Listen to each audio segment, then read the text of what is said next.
For context, in Sweden, among the many negative things that are happening in our society is that we have a terrible abortion rate.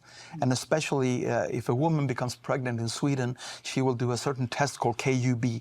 And that is to diagnose if the baby she's expecting has Down syndrome. And if it turns out it does, 95% of those kids are aborted.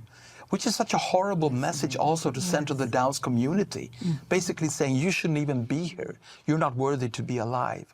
So our church wants to be a counterculture to that culture of death. So as of now, we're running 11 Christian schools, and 2 of them are specifically for kids with special needs, kids with Down syndrome, just to celebrate them and celebrate their presence here in the world. A few years ago, one of these kids, an 11-year-old boy, he was down in our city center with his teacher doing what we call city training. And this is basically where we teach this kid how to cross the street, how to make a purchase in a store, and how to get about in a normal city environment. Now, all of a sudden, this 11-year-old boy just stops in the square that forms the center of our city, and he starts to sing at the top of his voice. And the teachers never heard him sing this song before. And he's holding this solo performance on the big open square, and teacher says, yeah, sure, sing your heart out, that's fine. Minutes later, a woman comes up to the teacher, tears running down her face, pointing to the boy, asking, why is that boy singing that song?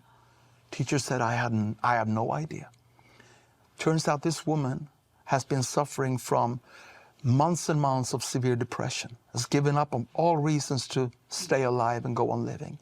That very morning, she prayed her very first prayer to God and said, God, if you're out there, and if there is a reason for me to go on living, give me a sign of your existence.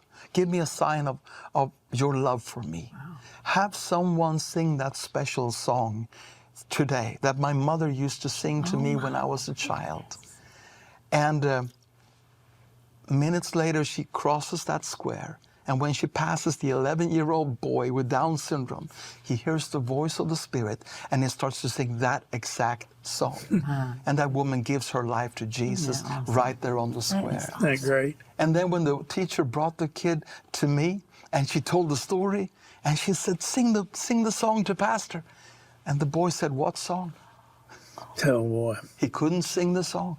He couldn't sing it before or after, but that blessed moment, that blessed moment where that song needed to be sung, that saved a life.